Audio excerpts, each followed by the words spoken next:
Hello, I'm Alice, and welcome back. And we are continuing The Island of Doctor Moreau by H.G. Wells. And we are on Chapter 18, The Finding of Moreau.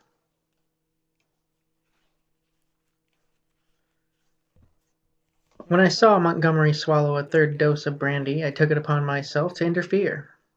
He was already more than half fuddled. I told him that some serious thing must have happened to Moreau by this time, or he would have returned before this, and that it behoved us to ascertain what that catastrophe was. Montgomery raised some feeble objections, and at last agreed. We had some food, and then all the three of us started.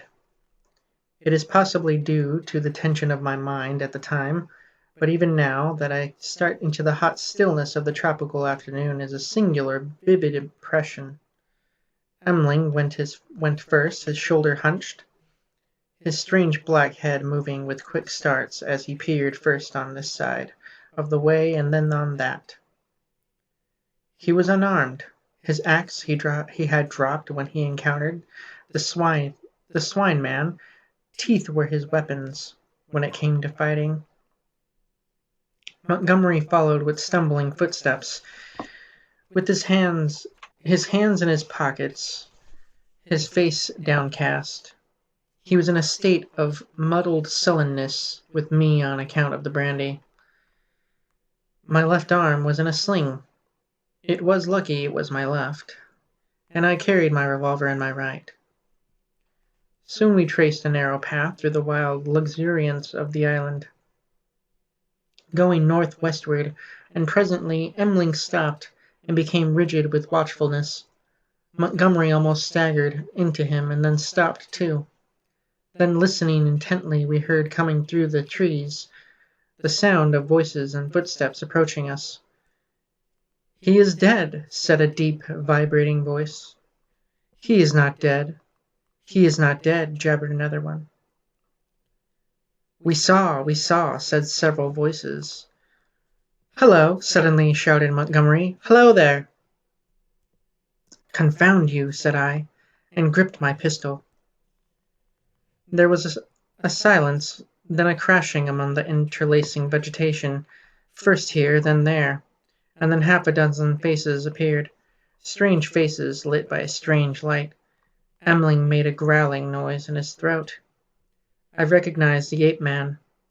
I had indeed already identified his voice, and two of the white-swathed brown-featured creatures I had seen in Montgomery's boat. With these were the two dappled brutes and that grey, horribly crooked creature who said the law, with grey hair streaming down his cheeks, heavy grey eyebrows, and grey locks pouring off from a central parting upon its sloping forehead. A heavy, faceless thing, with strange red eyes, looking at us curiously from amidst the green.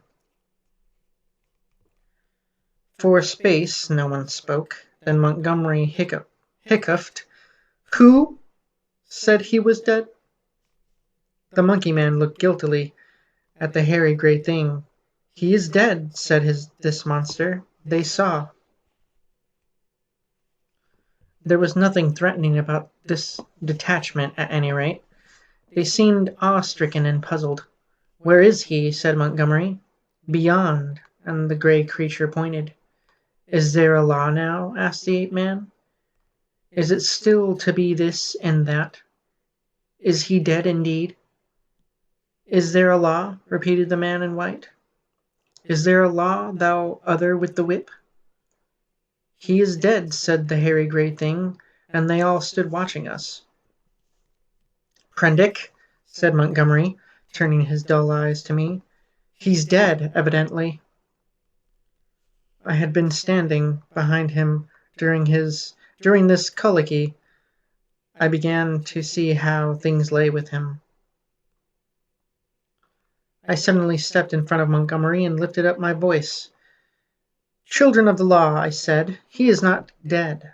Emling turned his sharp eyes on me. "He has changed his shape.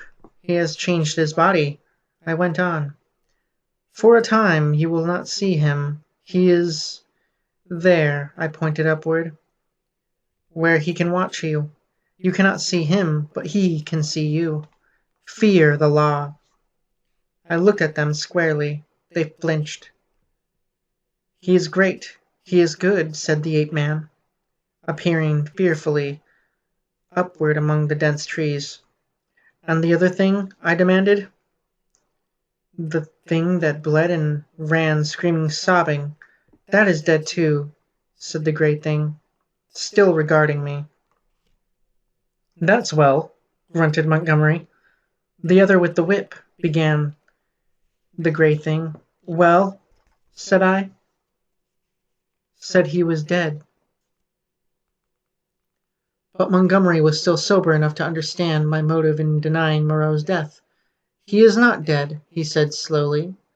Not dead at all. No more dead than I am. Some, said I, have broken the law. They will die. Some have died. Show us now where his old body lies. The old body he cast away because he had no more need of it. It is this way, man who walked in the sea, said the great thing. And with these 6 creatures guiding us, we went through the tumult of ferns and creepers and tree stems towards the northwest. Then came a yelling, a crashing among the branches, and a little pink homunculus rushed by us shrieking.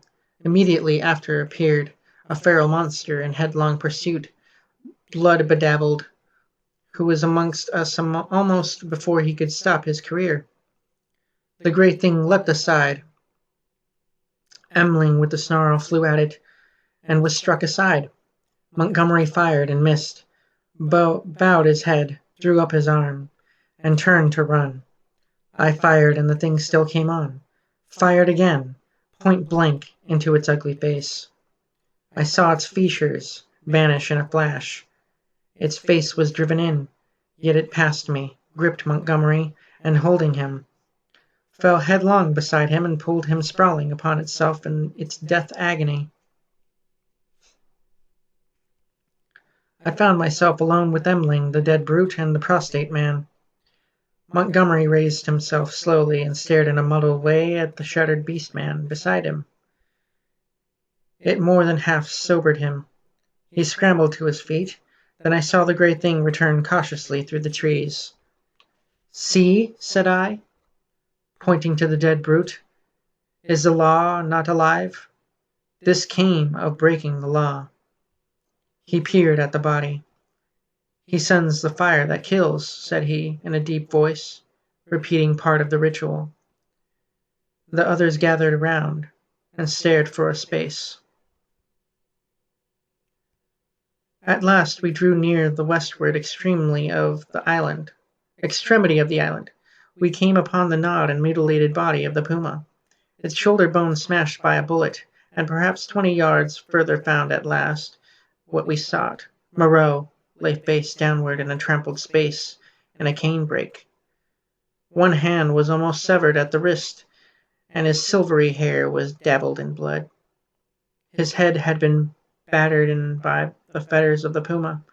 The broken canes beneath him were smeared with blood.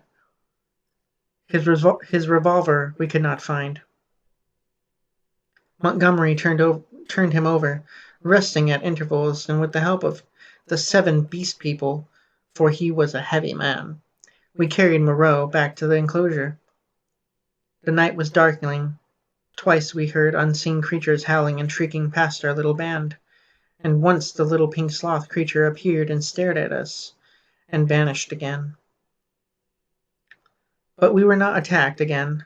At the gates of the enclosure our company of beast people left us, Emmeline going with the rest.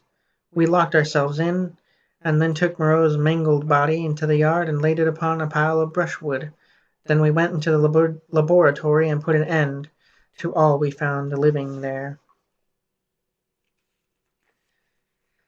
And that is the end of that chapter. Hope you enjoyed it.